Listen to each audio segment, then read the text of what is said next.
Hola, buenos días. Estamos aquí en una nueva entrega del podcast Charlando sin Guión. Estamos desde una finca permacultural con una iniciativa de agroforestería, bioconstrucción, huertas familiares y escolares. Y hoy estamos acá con Laura Caicedo, quien nos acompaña hoy para charlar acerca de cómo hacemos comunidad a partir de estos temas. Bienvenida, Laura.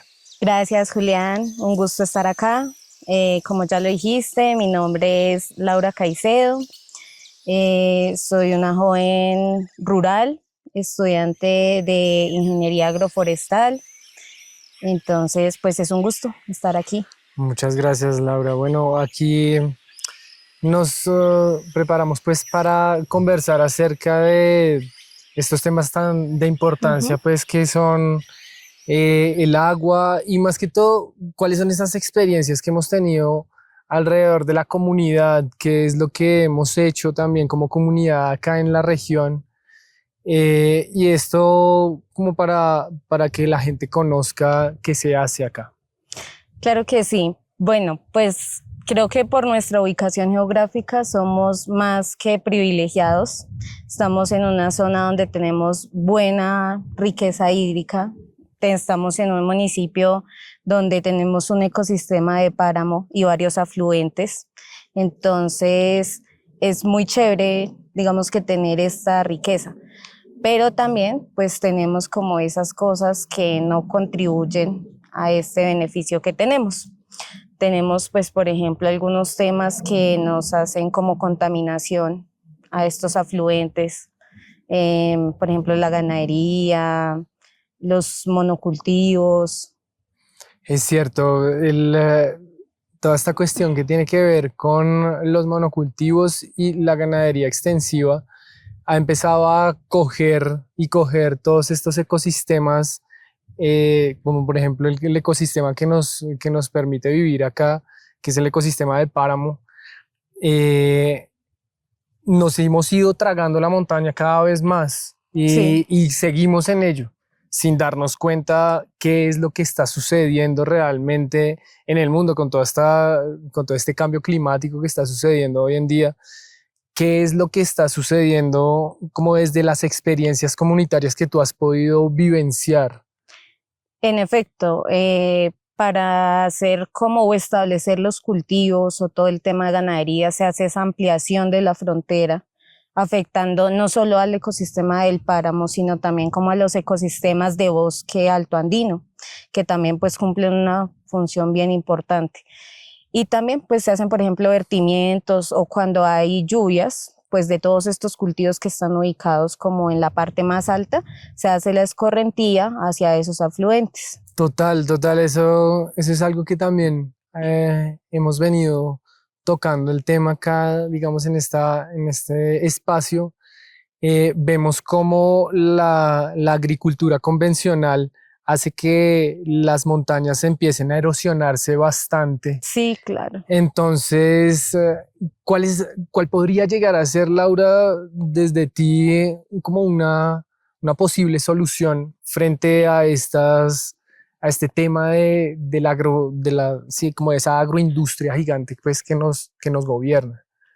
Pues Julián, es que también hay que entender que hay un tema social y económico de fondo. Entonces, tú no puedes llegar a las comunidades que ya están establecidas desde hace tantas décadas a decirles deben suspender sus actividades o deben cambiarlas totalmente. ¿Qué se propone, por ejemplo, desde el concepto de la agroforestería? Que sean unas agriculturas más orgánicas, más ecológicas, que sean más sostenibles, que claro, se siga produciendo la comida, se siga haciendo pues esta crianza de la ganadería, ¿sí? Pero de pronto desde una forma más sostenible, que se propenga también por la responsabilidad ambiental con los recursos naturales. Es importantísimo eso porque, pues, básicamente que podemos convivir con todas estas formas de vida y también de estas maneras de poder llevar a cabo una agricultura un poco más consciente, un poco Exacto. más entrada con el entorno, como que uno no tiene que irse solamente a romper, sino también se puede sembrar con árboles. Ese es como Exacto. el sustento de la agroforestería, lo Exacto, que sí. entiendo.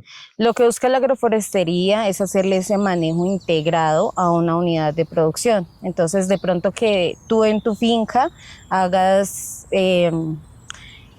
como el establecimiento, ¿sí? De parcelas productivas, de cultivos, pero que también puedas tener tus animales, ganado, ovejas, gallinas, algo de producción animal, pero también tengas ese aprovechamiento de maderables, o sea, de árboles, que pueden ser, o sea, un árbol, por ejemplo, en las fincas tiene demasiadas ventajas. No solo lo puedes talar, sino que, por ejemplo, y aquí en Carúpano lo hemos vivido, esos como ciclos de verano muy fuertes, donde los animales ya sufren de estrés por el calor. Entonces, por ejemplo, los árboles en la finca son supremamente importantes. Claro, ahorita me pongo a pensar en eso porque básicamente los árboles, los animales no solamente comen pasto, o sea, los animales de Exacto, ganadería no solamente también comen pasto, también comen árboles y es de muy buen alimento esto, ¿sí? Como que total. también le hemos puesto mucha tiza al asunto de tener mucha... en este lugar se llenó de acacias la Ujú, región, ¿sí? Acacias, eucaliptos y pinos. Pero la acacia es una especie que se ha regado mucho, ¿sí? Muchos mucho. campesinos consideran esta especie como algo malo, como algo que no debería estar. Ujú, Y claro, es cierto que ella se expande, pero ella nos permite también tener, uno, alimento para animales, dos, podríamos tener sombra para animales, ¿sí? ujú. Y detener los vientos que son tan fuertes acá para que el pasto también se pueda dar de una mejor manera. Exacto. Funcionan como cortinas rompevientos. Funcionan también como unos bancos forrajeros, porque tú, por Ujú, ejemplo, puedes ensilar la acacia, ¿sí? La mezclas con más cosas y la acacia, por ejemplo, tiene una propiedad nutricional excelente. Aporta muy buena proteína, por ejemplo, para el ganado de leche. ujú. Entonces, eso también. Y sí, claro, los animales, pues, por ejemplo, están en tu sistema, ¿sí? Y pueden estarse alimentando del forraje, pero también pueden hacer como el ramoneo de los Ujú. árboles y eso ayuda primero a que el animal tenga diferentes fuentes de proteína. Y adicional a eso, a que tú como productor pues no tengas que estar haciendo el mantenimiento, por ejemplo, de podas, porque pues estos animales hacen como su función. Claro, eso me lleva a un término que hoy en día se utiliza en toda la, vamos a decir, como en un espectro de respetar el medio en el que estamos. Y es el término de la ganadería regenerativa. Ujú. Nosotros empezamos como a observar cómo cómo la ganadería deja de ser un problema para convertirse en la solución. Claro, Porque así como dices tú, se pueden ramonear los árboles, todos los animales ramonean los árboles y las heces y la orina de las vacas pues van a generar ya muy buena calidad de pasto de también paz, de y pues abonos. de abonos Ujú. exactamente. Y ahí entra como este nuevo tema también que me surge y es cómo llegar a que esas heces de los animales puedan convertirse en un abono muy potente. Exacto.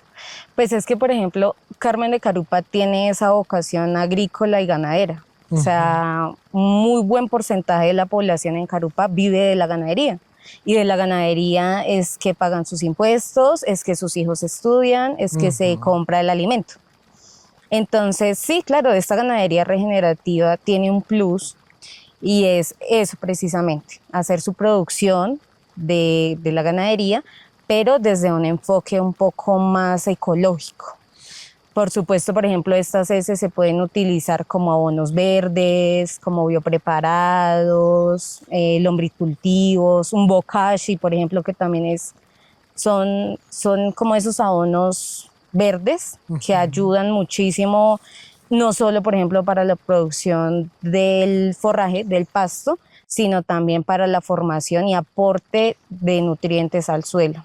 Exactamente, yo creo que hoy en día debemos estar muy pendientes del suelo, sí, porque muy pocos vemos eso, porque sí, claro, vamos a sembrar árboles, es importante sembrar nativos y toda la cosa, pero si tú llegas y siembras en un lugar donde el suelo está empobrecido por esas prácticas que hemos hecho durante tanto tiempo, sí, como esas agriculturas que no nos han dejado sino suelos Muy degradados áridos. y áridos, ahí es donde como que el suelo cobra como una importancia vital. Sí, Exacto. el suelo hay que regenerarlo cada vez más o si no nos vamos a quedar sin capas vegetales que soporten nuestros alimentos. Además, Julián, que nosotros tenemos como ese concepto de que el suelo es algo inerte, es algo que no tiene vida, pero yo creo que de los sistemas naturales más complejos y más bonitos, porque bajo tierra hay una formación de raíces, una interacción de micorrizas, de nutrientes, que todo esto es un sistema maravilloso que aporta nutrientes y que, por ejemplo, no le tomamos como esa importancia que debe ser debida. Además que, por ejemplo, en estos climas fríos, la formación de suelo es realmente muy lenta. Total, total. Ya que nombras lo de las micorrizas, se me viene a la cabeza que es que el mundo debajo de nosotros es un mundo inexplorado, ¿sabes? Es un mundo que me parece que le hemos dado tan poca importancia y es lo que nos sustenta, es lo que sustenta completamente la Totalmente. vida y los hongos allá abajo se expanden con redes impresionantes y además de eso se asocian con Total. bacterias, se asocian con un montón de organismos, de microorganismos que le permiten al suelo tener esa vida. Esa vida. Y que esas interacciones que se dan bajo tierra, todo lo que tú dices, de las raíces, de las bacterias, de los hongos, de los nutrientes que tenga, de la materia orgánica que tenga un suelo, pues de eso va a propender que tengamos sistemas productivos, va a propender a que tengamos árboles, va a propender a que haya una vida superficial en estos ecosistemas. Tremendo. Y además que, claro, me pongo a pensar ahorita con respecto al suelo, ¿cómo podemos hacer nosotros como ¿cómo se llaman? Los abonos verdes de los que hablas, ¿sí? Que algunos tienen mucho trabajo. Sí, vamos a decir que hay veces que no todos estamos como muy dados a, uy, no, toca ir a voltear, toca estar dándole allá y dándole. Toda esta cuestión de poder hacer estos abonos, ¿cómo la ves? Como, por ejemplo, hacer compost en casa podría ser una solución, pues, para Sí, ayudar. claro, por supuesto que sí, Julián. Nosotros en nuestras casas pues tenemos los desperdicios orgánicos y que si bien a veces se aprovechan con las mismas vaquitas de la finca, pues también estos abonos, o sea, si nos aportan nutrientes, si de pronto no es tan difícil, ¿por qué no hacerlo en nuestra finca?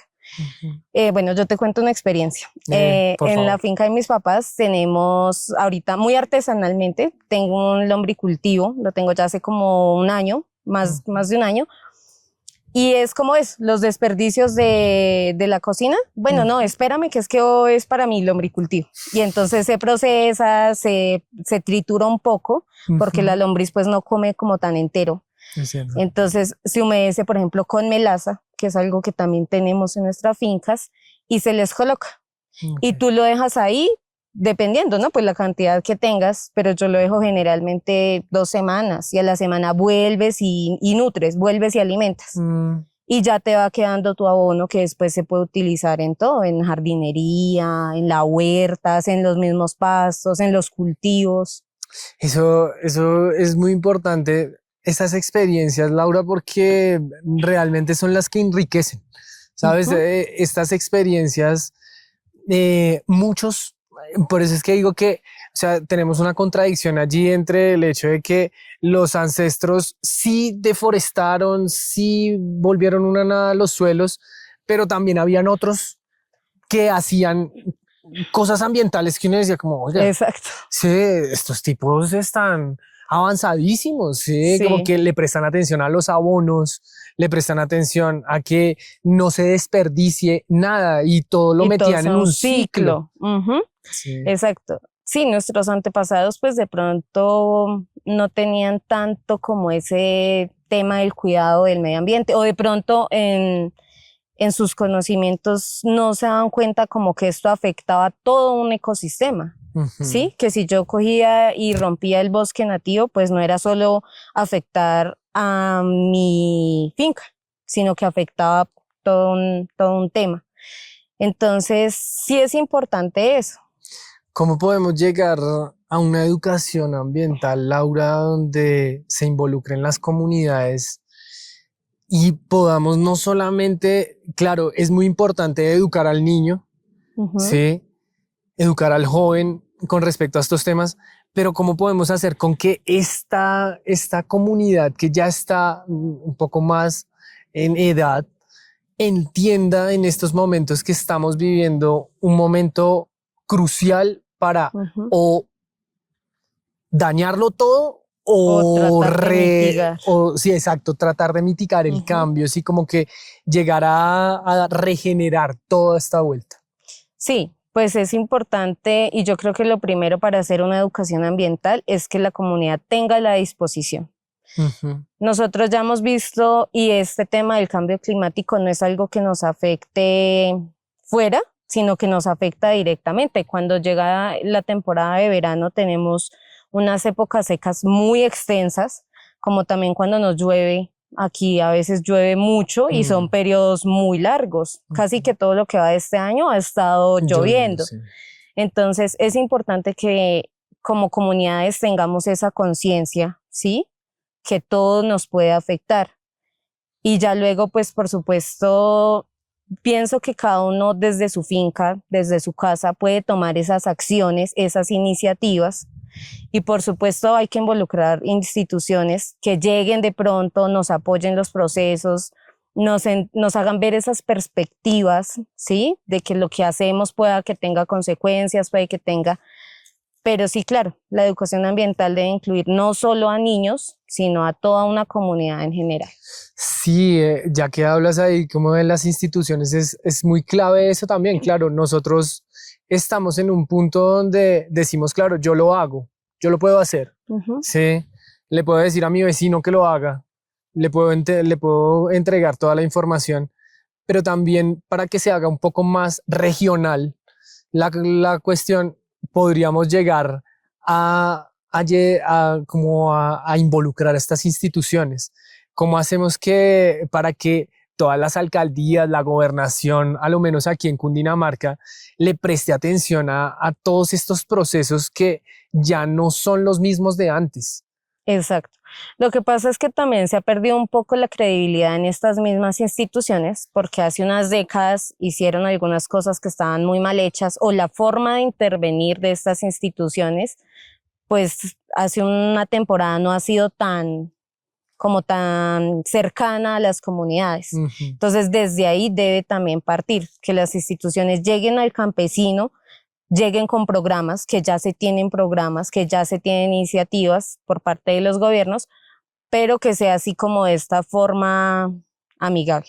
Sí, esa forma amigable es la que nos va a permitir, yo creo que involucrar a toda la comunidad, ¿sí? Que todos los agentes seamos agentes de cambio. Exacto. Bueno, Laura, entonces también yo creo que hay algo muy importante, un tema muy importante a tocar y es la reforestación, ¿sí? Uy, sí. ¿Cómo hacemos una reforestación adecuada en los territorios? ¿Cómo la ves tú? Bueno, Juli, pues es que la reforestación es más que importante. Si tú vas a municipios como acá de la provincia de Almeidas, tú caminas extensiones, kilómetros y ves fincas sin un árbol, o sea, totalmente despobladas de esta vegetación. Una reforestación adecuada, yo creo que debe incluir las especies que sean nativas, que nos aporten, y depende qué tipo de reforestación o qué tipo de regeneración queramos hacer. Entonces, por ejemplo, si yo quiero que se haga una regeneración de un bosque natural, depende cómo yo la quiera hacer. Puede ser pasiva o puede ser activa. Entonces, si es pasiva, es como que tú proteges el territorio para que él se regenere solito. La naturaleza tiene esta capacidad de regenerarse si no hay intervenciones pues, de humanos. O una reforestación, una recuperación activa, ya es cuando tú pues vas y siembras. Entonces, primero escoger muy bien las especies, ¿sí? Yo no puedo llevar a una zona de bosque altoandino, de páramos, unas especies que sean endémicas, que puedan llegar y afectar a las demás, ¿sí? Que puedan a lo largo de los años causar un daño peor. Pero también, por ejemplo, mirar el cercado, cómo se va a hacer el trazado, con qué fin quiero yo hacer esa reforestación. Claro, total. Y te cuento una experiencia aquí en esta finca, por ejemplo, nosotros lo que intentamos hacer es no pelear con estas especies que se llaman invasoras, ¿no? Sí, como que hemos visto que, pues, vamos a decir que las instituciones han traído estas especies acá y han reforestado con este tipo de especies. No estuvo mal, pero sí estuvo mal el hecho de no observar qué era lo que iba a pasar a largo plazo. Exacto. Sí, entonces como que nosotros, por ejemplo, acá en esta experiencia, cuando apenas llegamos, hace 12 años llegamos a este territorio y le prestábamos atención a sembrar árboles. No, vamos a sembrar árboles y tienen que ser nativos, tan, y nos vamos a comprar árboles nativos en donde sea, encontramos árboles nativos de páramo, todo, tú, sembramos. En una helada se acabaron, ¿sí? Sí, claro. Entonces, eso hizo que nosotros empezáramos a virar hacia el punto de la agroforestería, ¿sí? Y hay un punto muy interesante, Laura, que me parece que es de vital importancia, el hecho de que hay especies nodriza, hay especies que le permiten a árboles que son nativos establecerse. ¿Sí? Por ejemplo, a nosotros nos ha funcionado muy bien las acacias porque ellas nos proveen tanto abajo con sus raíces, con sus asociaciones de las asociaciones que estábamos hablando hace rato, generan nitrógeno. Entonces son fijadoras de nitrógeno y eso es un elemento que no abunda en la naturaleza, ¿sí? Que afortunadamente estas plantas lo fijan ahí y ayudan a crecer a estas plantas pues que van a venir. Sí, lo que pasa también es que de pronto lo que tú dices, pues ya son especies que están en el territorio. Tampoco pues podemos llegar a decir vamos a talar todo un kilómetro cuadrado pues de estas especies. Y lo otro que tenemos que tener en cuenta también, Juli, es que ningún árbol es malo. Ningún árbol es malo. De pronto es mal ubicado geográficamente. Estas especies, las acacias, el pino, el eucalipto, deben estar de pronto en una zona donde sea más de encharcamientos, donde haya más inundaciones, porque pues absorben buena cantidad de agua.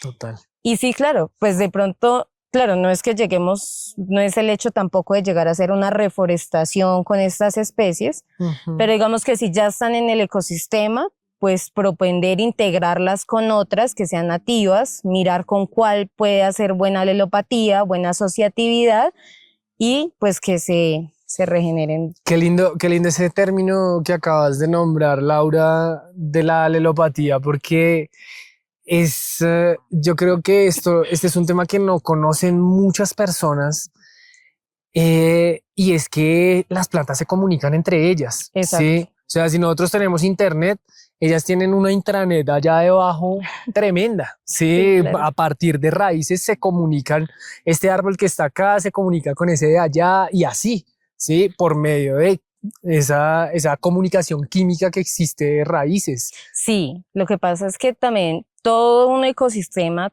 tiene una sinergia y entonces todos los ecosistemas se relacionan, interactúan. Total. Entonces, esta alelopatía es como, digamos, entre dos individuos, dos especies, cómo se contribuyen unas a otras. Por ejemplo, en tu huerta, uno puede establecer como un cercado en el lindero de la huerta que, digamos, que retenga ahí las plagas, entonces, las Ujú. mosquitos, las arañas, todo el tema, que retenga ahí, ¿sí?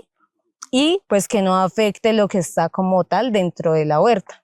Nosotros lo hemos visto con el hecho de, es algo que venimos como manejando y es que para todos hay comida, ¿sí? Sí, Para todos, ¿sí?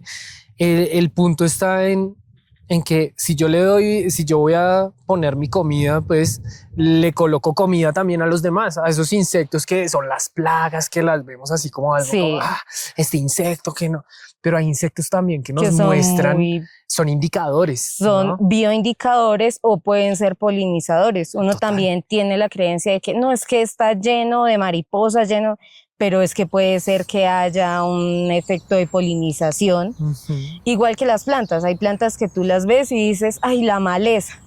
No, no es maleza, puede que sean unos arbences. Y si tú aprendes a controlar, a manejar esos arbences, pues digamos que vas a tener unas mejores producciones y no lo vas a ver tanto como la maleza, sino que esos arbences puede ser lo que le des como de alimento a esos insectos, a Ujú. esos invertebrados, que te ayude también a controlarlos, pero tú por otra parte puedas continuar con tu producción. Claro, ese es el punto también, ¿no? El punto de los monocultivos es ese, ¿no? O sea, los monocultivos los atacan un montón de plagas, es porque, pues imagínate, o sea, ver miles de Julianes o miles de Lauras al lado, pues debe Sí, ser algo claro. como muy agobiante, así como, pero no entiendo, o sea, no se supone que debemos haber varios de otras De otras, especies, exacto. ¿sí? Por eso es que las huertas se convierten en un lugar donde todos es una diversidad Una total, biodiversidad una totalmente. biodiversidad.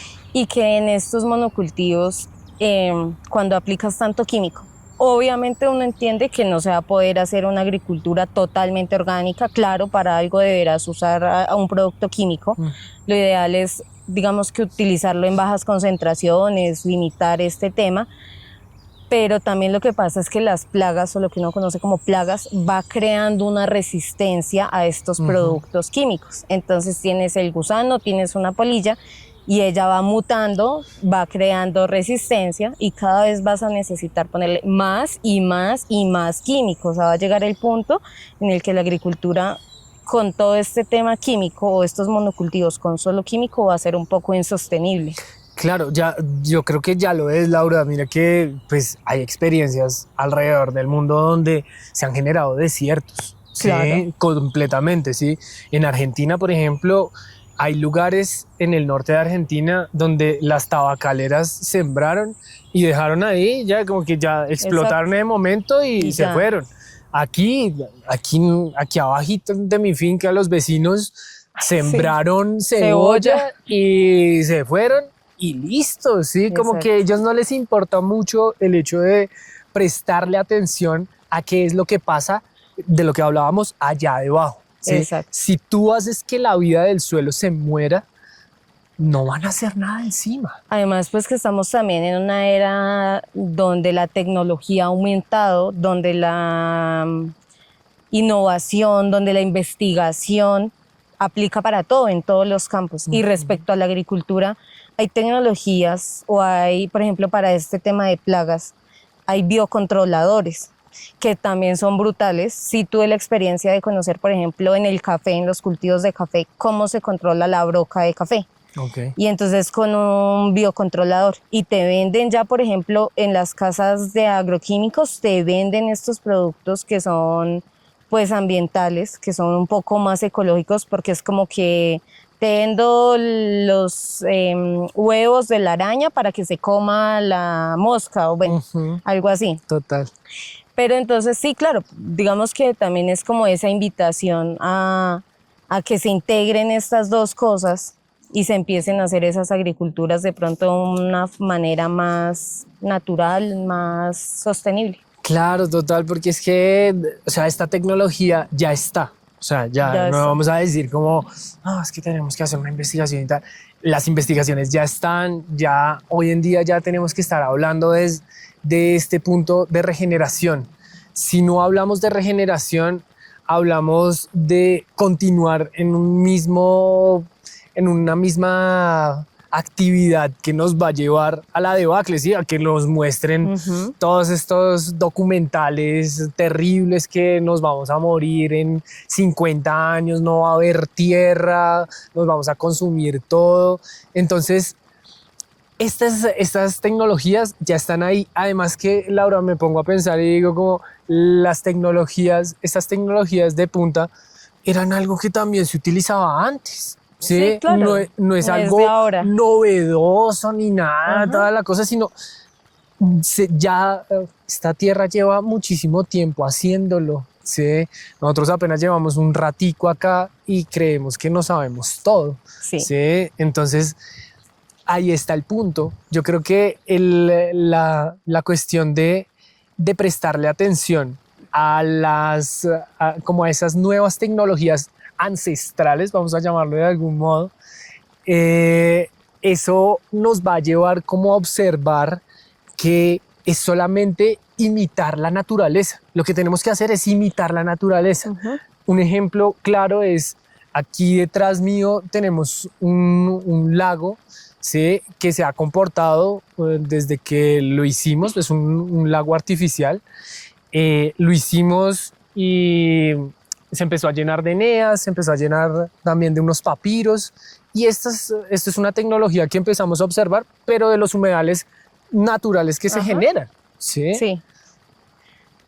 Y digamos que todo este tema de la agricultura y la ecología no solo deben ir como ligados a ese tema de, ay, es que hay que hacerlo por cuidar la naturaleza, es que también hay que hacerlo por cuidarnos a nosotros mismos. Total. Estas agriculturas o agroecologías que Ujú. son más naturales, pues no solo buscan la producción de alimentos de forma masiva, sino que esos alimentos pues también sean sanos, que sean nutritivos y que haya pues alimento para todos. Claro, y variado de lo que hablamos, diversidad siempre. Diversidad, Sí, o sí, sea, claro. tiene que haber diversidad en nuestros alimentos porque nosotros no solamente comemos papa, sí, Ujú. nosotros no solamente comemos cebolla, zanahoria, sí, lo que sea que se cultive, comemos de todo un poquito. Sí, por eso es que es tan importante la soberanía alimentaria con respecto a las huertas. Sí, Exacto. es muy importante llegar a que las familias tengan su huerta, que las escuelas tengan Tengan su su huerta huerta. y que las comunidades en general tengan un espacio donde llegar a también tener ese bienestar, no solamente de la salud física, sino también mental, porque eso también genera comunidad, Eso ¿sabes? genera sociedad. Exactamente, esa sociedad nos puede llegar a generar un bienestar cuando tú te hablas con el otro que no piensa igual, Ujú. pues puede ir allá a cosechar una selga amarilla, morada, lo que sea, y decir como, oiga, vea, esto me salió a Es mí, esto tal diferente, cosa. sí. Se comparten esos espacios también y se comparten, por ejemplo, también como esos saberes ancestrales con las nuevas generaciones. Ujú, Entonces, eso sería muy importante, por ejemplo, que en las comunidades existieran como estas, que hace un tiempo existieron, ujú. acá yo les recuerdo, eran como huertas comunitarias. Entonces, cada vereda, cada junta de acción tenía como su huerta, iban todos o se turnaban, no sé, las 10 primeras familias de la vereda, entonces iban la primera semana, luego así. Ujú. Y pues qué importante es esto porque lo que tú dices, Julián, es cierto, se generan sociedades, se generan comunidades, se generan estos lazos de fortalecimiento entre los integrantes y adicional a eso, pues se genera o se garantiza que haya una seguridad alimentaria en los ecosistemas, en los territorios de las personas. Total, es que desde la alimentación tú alimentas el cuerpo físico y también las interacciones te alimentan la salud mental, ¿sí? Esa cuestión de poder hablar contigo, de decir, oye, no, ven, conversemos acerca de lo que sea con respecto a lo ambiental, eso nos va a enriquecer para poder llegar y decir, como, tomar más fuerza y decirle a todas estas personas que nos están viendo que el hecho es hacerlo en comunidad. Sí, es muy Exacto, importante generar la comunidad para que haya una real sociedad. Sí, exacto. Eso es importante. Y que también desde lo que uno se alimenta, pues depende de qué tal es tu energía mm, todo el día, ¿sí? total. Entonces, Laura, tú ya llegando aquí al final de nuestro episodio, ¿qué mensaje le dejarías a toda esta comunidad que nos ve? Eh, sí, un mensaje bonito, un mensaje pues también consciente para que cuiden todo esto que está aquí. Bueno, Julián, y pues a todos los que nos acompañaron hoy, la invitación es eso, a que tengamos más esas iniciativas personales y desde nuestras familias por el cuidado del medio ambiente, que seamos un poco de verdad conscientes en que todo lo que hacemos tiene unas consecuencias desde el tiempo que duramos en la ducha y que pues uno abre la llave en su casa y fácil porque llegó del acueducto, pero uno no sabe cuál ha sido todo ese proceso para que llegue esa gota de agua. Entonces, eso es importante. También el tema de la agricultura, de la ganadería, que sea un poco menos invasiva, que sea más regenerativa, que haya esta asociación con árboles, con cultivos, para que esto pues nos permita seguir desarrollando nuestras actividades, pero tratando de bajar esa mitigación de impactos ambientales. No, pues nada, Laura, muchísimas gracias por esta conversación tan nutrida. Me voy con muchas cosas, me voy con una sonrisa en el corazón porque pues estos temas son muy importantes hablarlos desde la experiencia y también desde esa comunidad que tenemos que tejer cada día. No, a ti, Julián, y al equipo de AJ Producciones, muchas gracias por la invitación. Gracias, Laura. Gracias, Luis. She was like chains, oh, cars, oh, rims, oh, really nice house, oh, clothes, oh, shoes, oh, really nice backyard, swimming pool, bottles in your living room.